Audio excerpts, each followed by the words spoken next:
For the best gameplay capture there is, pick up an Elgato today. Links are in the description.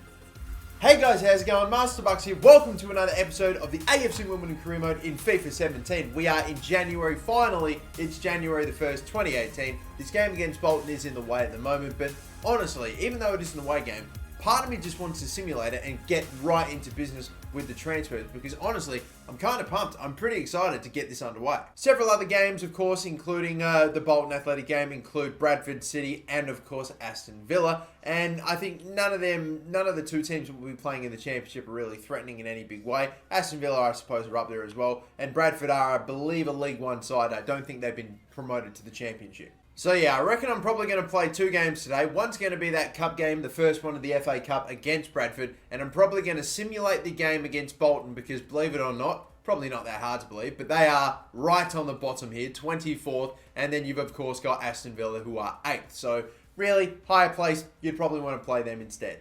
This also means that for the first week of the transfer window, we can just focus on making signings and of course, forgetting about this game here. But are we going to get the right results? No, we do not. Oh my goodness, how many times have we lost simulator games in the last couple of episodes? I think I've probably missed out on God knows how many points from sim games. You know you're fucking copping the bullshit big time when you are on top of the table, you face the team that's on the actual complete opposite end, right on the bottom, first versus 24th, and you fucking lose in a sim game. You cannot have it right now, can you? This game is just doing all that it can to try to stop me from just getting away from the rest of the teams in the league. They're trying to keep it competitive. Honestly, if you're giving me a loss there. Anyway, there was no one in Ireland. Doesn't look like there's going to be anybody in Scotland either.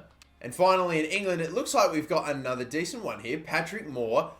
Potential's okay, yeah, 5'6" is not super tall, but the overall minimum 51, max 69, that's pretty promising as well. We picked up a player last time out in the last episode, I think it was Nicholas Lee, who's got a tremendous potential. He had minimum 83 potential and like max 94 or something, and a pretty decent overall. This guy's maybe not as good as him, but still definitely a player I want to sign up immediately. He had 400 grand worth of value. And yeah, as you can clearly see, it's not likely that we're going to be able to sell him for that. But honestly, if anyone is willing to pay like 15 million for him, that is how much I want for this man. It has to be triple. He's just been so good for us. Excellent form, very happy morale, still nice and young and 74 overall. I swear this guy's going to be a superstar at some point, or at least if we keep playing him. But I'm happy to sell him on to try to get in another player around about the same overall and the same age and just have a shitload of extra cash to play with.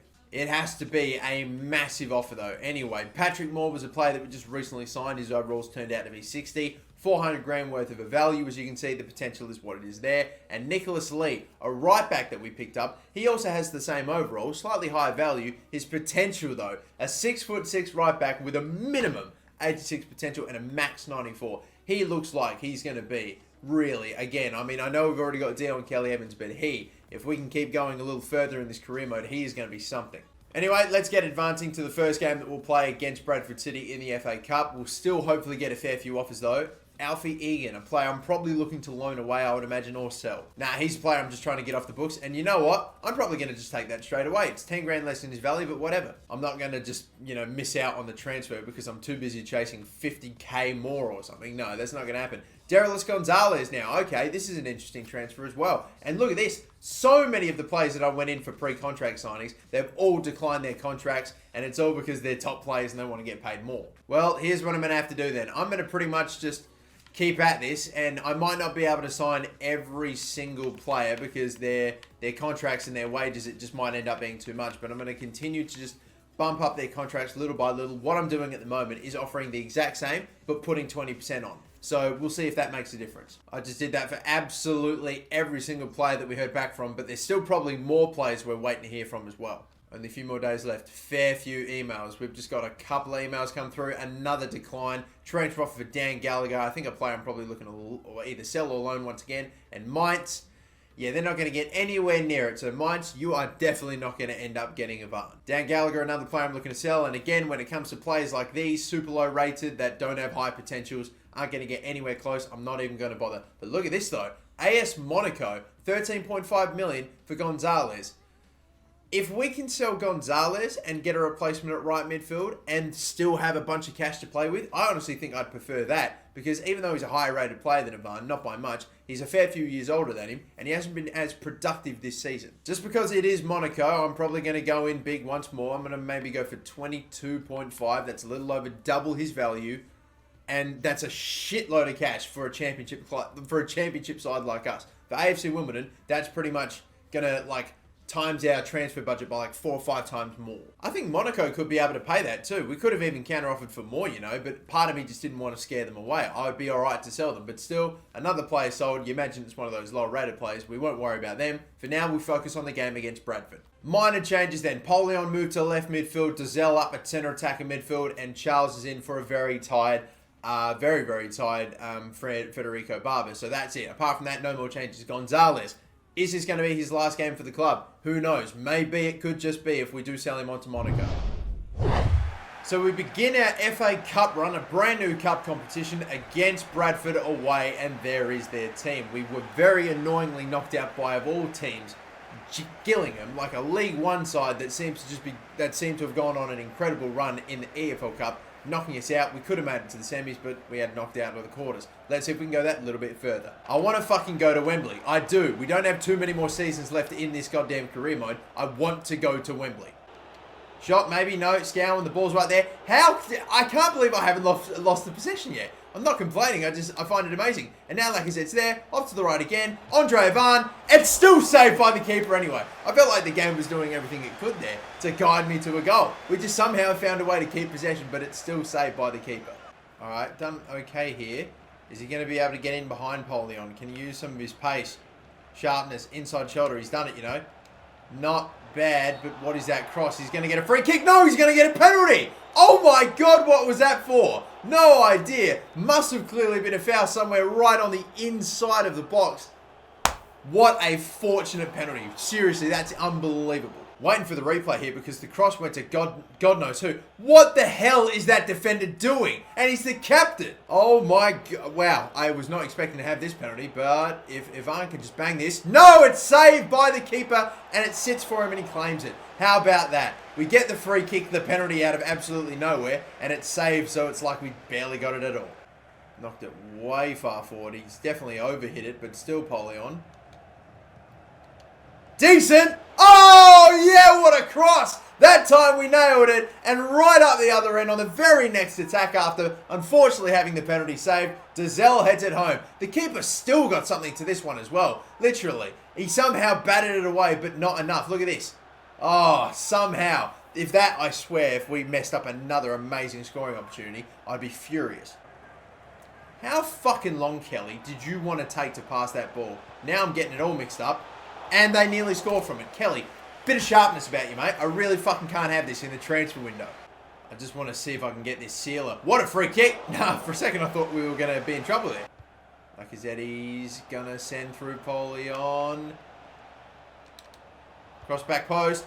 Oh, scissor kick, bicycle kick. He goes for it. Gonzalez just drives it into the ground. That would have been a nice goal to score for maybe his final Wimbledon game. But no, he's made a meal of it. Stoppage time. I'm trying not to concede a goal right here. I do not want replays. I hate replays. And yet, we got the ball back now. They don't have many back. Dazelle, right-hand side here, son. This could be it. Not a very quick send away, but Reeves, he'll just... Oh, that's gone wide as well. Fuck this. I'm literally having a really bad day in front of goal at the moment. Yeah, I fucking scored a goal, and the keeper still saved it, but it was lucky that it stayed... Oh, fuck me. That would have been nice had we got the dink to work, but it's put wide by Reeves. 4 minutes of stoppage time. I mean, we've been in it for a while now. How much longer are they going to keep it going for? Not that long, and not enough for Bradford. It's over 1-0. That's all it takes. Just anything to stop the replay. That's what I hate about the FA Cup. Replays suck fucking dick. So yes, thank you. They're gone. They're out. Bradford City, we move on into the next round. We have got a very, very, very clear man in the match here. My goodness, Dominic Polion, a 9.5. For you to pick up a 9.5 in a game that you only win 1-0 is seriously impressive. When you win a game 4-5, 6-0 or have a massive, massive game, like everyone's overall rating is normally pretty high, but just a 1-0 win, you don't normally see too many incredible like numbers like a 9.5. So yeah, if you're going to get that highly a rating, and yeah, of course he provided the assist and was great on the left-hand side, as he usually is, I'm going to give 9.5 to Dominic Polion. He wins man of the match for this one for shizzle. There you go. And have a look at this. Pre-contract offer accepted and pre-contract offer accepted. Marvelous Nakamba is still being difficult though, which sucks. But anyway, moving on. A player suspended. Carroll Metz for too many yellows, and Egan is off. Centre attacking midfielder with some extremely good passing stats and very nice technical ability. Got free kick stats with him as well. I reckon he could be very good for us. An excellent playmaker. Not a lot of pace about his game, so maybe I might play him a bit deeper at like central midfield, but still. And Martin Hinteregger is definitely another centre back, nice and young, got potential about him. Only 25k, so I want to get that as well. An entire week still left to go till our next championship game. I mean, we have been overtaken by Middlesbrough, even though we had a massive gap only literally a few days ago, which was very annoying, or a couple of games ago. Joshua Williams declining. I definitely want him in because he's a solid left back. Monaco are going ahead with the $22.5 million deal for Gonzalez. And every single time I send a counter offer and they match it, I'm always left thinking, could have got more for him. But bugger, it was still getting more than double his value, and I want to take that cash badly. We're also going to have to look at maybe signing a replacement right midfielder immediately, you know. Another declined contract offer, my goodness. And when it comes to right midfielders, I don't really have an awful lot of options that are at least at the level that Gonzalez were at, or at least not, you know, in my short list. I could probably go out and try to find more. I have a little bit more time, but the players that I do have, we've got Kakouton Manet, who, I mean, maybe I would have liked to have gotten him if we could have got him maybe on the cheap if he was in like the last year of his contract, but he's not. Leonardo da Silva Lopez though, $3 million, and he is in the last year of his contract. Interest shown by Roma, and his wages held down as well. Got good pace about him. We could definitely train up certain things like his some of his technical stats, but most of them are actually surprisingly good. He's developed quite nicely from the beginning of the career mode. There's also Takumi Minamino right there. It's another interesting signing that you're probably not too familiar with. Not the quickest of players, not in comparison to Leonardo da Silva Lopez, but at the same time, still got a bit of pace to him. Nice, well-rounded stats too. When it comes to the technical stats, he's maybe a little bit more well-rounded than, say, Da Silva Lopez, but at the same time, it's not like Da Silva Lopez doesn't have good stats anyway. I'm going to chuck in offers for both of these lads, and I'm going to go 1.5 million for Da Silva Lopez, Leonardo Da Silva Lopez. If we can get him on the cheap, that'd be awesome. And Minamino as well. Even though I'd like him to be a little bit quicker, it's still okay. I still think we can put in an offer for him. And you know what? I'm going to go 1.5 million for him as well. I know that's considering that he's a lot higher valued as well, maybe not as likely to happen, but I'm still going to go for him. I'll try not to show absolutely everything that I'm doing in this transfer window, but everything of note, I'll be sure to let you know. An email coming in. Marvelous Nakamba has accepted his pre-contract offer. Awesome. We are bringing him in. Not just in the Portsmouth career mode with that boy. He's coming to Wimbledon. Yes, son. I love this guy so much. He is the hero of the Dat Boy career mode. It's not Dat Boy. He's the main number one. And now we're bringing him into Wimbledon as well. And he's a legit good player, so I'm excited as well. So Peterborough and Red Bull Salzburg both declined for Leandro da Silva Lopez and Minamino. So I'm going to increase this up by $500,000 more to $2 million each for both players. One more day left. I'm still looking to hopefully do a little bit more work before we get in this game against Villa. 3 emails. What do we got? Any accepts? We do have one accept. It's a pre-contract offer accept from a sensational right back here in Under Kappa. Pacey, good technical ability, nice skill, and at the same time, 79 rated, 25 years of age. He should suit the Premier League nicely. Yeah, I'm already talking about the Premier League as is. Even though we're halfway through the championship, we've lost our top spot, I still feel confident. So now that we have sold off Derilis Gonzalez, what I'm going to do for the meantime is this. Ryan Kent can play at the right midfield position because he does a good job there no matter what, both left mid and right mid. Mason goes to left midfield, and the starting 11 apart from that is unchanged, except for Carroll Metz, who unfortunately has picked up too many yellow cards. He's going to have to miss this game. Charles goes in his spot, and that's that then. Here we go. And we're nearly at an all 70 rated starting 11 as well. I'm excited for it. The only player left is Lacazette. Or if we do bring in another midfielder right away in this window, that's above 70. Then we'll finally be there. And it's very much a battle up the top right now of Wimbledon and Middlesbrough. We just have had so many poor results recently. I mean, I did lose one game in the championship myself actually playing, but so many drop points seem to be coming from sim games. It doesn't matter who it is against. We literally simmed a game in this episode against the team that is on the bottom of the table in Bolton. and still lost. I've got it pretty tough right now, that's for sure. So I need to be winning as many points from the games that I'm actually playing in the championship. That's for sure. Hold up nicely, and then Kent's away. Little ball over the top. Maybe again another cross. It's very well played. It's Mason to miss the sitter. And well wide as well. I've got players running into each other. It's Mason again. No, son, please. I will play George Thomas on the right and Kent on the left in place of you again if you keep fucking me over like you constantly do. Lacazette winning the ball back nicely. And that is absolutely a red card tackle if I do it. So referee, you better fucking get it out. Right into the back of me, a yellow card. If I did that, my player would be off. Second half, finally, yes, it's over the first half. We're going into the second, and we spent so much of that first half in our own half. We conceded so many shots, the stat line will not look pretty for us. To the right. My God, what is that? That's a bad, strong challenge again. I'm just missing them. I'm racking up the yellow cards now because I keep going in, sliding, and not winning the ball. Yeah, slowly coming along to the right-hand side. Decent. No, not that great, actually. I'm going to have to whip it across. Or, I'll tell you what, I'll just go the whole way instead. How about with Kent? Oh, put outside of the post. Still patient. Here we go. Maybe now. Ryan Kent. Yeah, it's a free kick. No. Yeah, it's not a penalty. It is a free kick.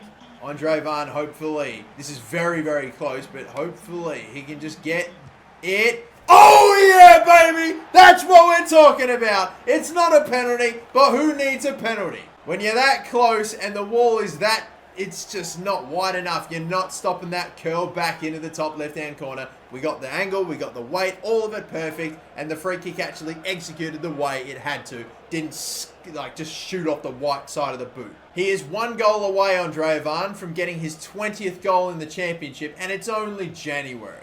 Is this where we stack them on? Misery compilers. Build the goal difference. This is what we need. Lacazette. Back in Napoleon. Off to the right. It could be another one for Dazelle. Oh, saved by the keeper. How much longer, mate? How much longer? Charles Gill. They want to whip in the cross. Kelly Evans makes another tackle. Reeves doesn't even run out. And that will do it. The referee calls for time. 1-0 win. We needed these 3 points and we've gone and got them. A free kick on the edge of the box and Ivan has... he's converted it brilliantly with a free kick. And we needed these 3 points. You know that the simulation games are giving us fuck all right now. We really are getting shafted. This is how we are going to get through into the next round or into the next league. That's how we get through the Premier League. And there is yet another standout player here. Andre Van with the 8.8. Kelly Evans with an 8.2 I thought was pretty decent as well. And then there's also Romel Lacazette, Ryan Kent as well. Other guys that... And there were a few other players that rated pretty higher, but I thought those were the 4 that really stood out the most to me. But when you see Andre Van with that 8.8 rating, it's hard to dispute it. But this time, I am actually going to go against, the man of the match FIFA gave here. Ivan, don't get me wrong, good game. Scored the winning goal from that free kick, which is huge. But for me, I think defensively, we saw a massive game from Dion Kelly Evans, and I need to credit him. Look, my entire back 4 basically got yellow cards apart from Barber. Kelly Evans will get man of the match here with the 8.2. Made numerous tackles, got forward, attacked, and just did pretty much everything today perfectly. So Dion Kelly Evans, 8.2. 5 emails, 8 emails coming through. We're still so absolutely ridiculously busy. Pre-contract offer accepted. We also have a transfer offer accepted from Bristol City. This is for Joe Bryan, okay? This is a left back who's worth about $4 to $5 million. Sean Kelly's worth $1 million in his value, and he's been disappointing me lately. I know I've been going on and on and on for like bloody ever about how good Sean Kelly has been, but recently he's really just not been up to it for the last, not just 1 or 2 or 3 games, but a lot of games now he's been kind of getting on my nerves. And this Joe Bryan guy, you'll see the stats, I'll pull them up soon. He looks tremendous. I'm also accepting Jetro Willems at left back. I know I'm about to sign a new left back or pretty much straight swap for a new left back plus a little bit of extra cash, but trust me, that's for next season. For now, I want Joe Bryan in because he's so good, like well-rounded with his stats. He could probably play at central midfield as well. Have a look at this man, a 74 rated left back with these sort of numbers. Incredible physical stats. He's got super well-rounded technical and mental. And if you go and take a look at some of his preferred positions, he can play left mid, left wing back, centre mid as well. High attacking work rate. I love this guy, honestly. He looks terrific. He is He's so good. He looks way better on paper than Sean Kelly does, and he can play multiple positions. This looks like it's about to become a mad transfer window. It really is, isn't it? Besides, we want to spend all the cash that we have in this window because you know that we're pretty much going to lose it or it's going to get reset next season. So here we go then. Contract offer accepted for a brand new left back in Joe Bryan. And have a look at this as well. The player, one of the right midfielders I was going for here in Minamino, has apparently just turned 23 in January, like only a few days ago, and has immediately decided to join another club. So we're not going to get him. That means I'm pretty much putting all my eggs into getting Leonardo da Silva Lopez or potentially Mane. I'm not sure. Although the more I look at his stats on paper, the less I like the look of him. We're going to continue working for Da Silva Lopez here, 2.5 million. Only a few more days left till Fulham, and I think when we get there, we'll leave it. Transfer offer, a pre-contract offer accepted now. This guy is going to be the main striker going forward, Vincent Aboubakar. He recently, obviously, I think was playing for Porto. Then he went to Besiktas. Now he's about to join Wimbledon when hopefully they're up in the Premier League. So this will be the main man leading the line. That is unless Ivan probably puts him to the sword and maybe keeps on banging in goals. We've just got a transfer offer for a guy, Paul Robinson, who is 36 years of age and someone's actually willing to pay more money for him. Grimsby Town, 10 grand. He's worth 30 grand. But you know what? I don't know what wage he's getting paid a week, but stuff it. Just for that alone, to get him off the books, I'm willing to let him go for that. Alright then guys, looks like we are finished for this episode, leaving it here against Fulham. That'll be the first game in the next episode, but just to recap again of some of the transfer activity that we're still in the middle of at the moment, ending this episode. We're still going for Da Silva Lopez to play as our brand new right midfielder. If we can get him for the cheap or around about what he's worth, I'll be happy with that. We've got Oberlin as well. We're looking to hopefully get him for nearly $1 million less than his estimated worth, and he's only going to continue to grow. Even if he doesn't end up being a decent player for us, we could sell him on later and make a genuine amount of profit, so I'd be happy with that. Thank you so much for watching. Don't forget to like and subscribe. Apologies for the camera dying toward the end of this, but anyway, until next time, my name is MasterBucks. Have a good one.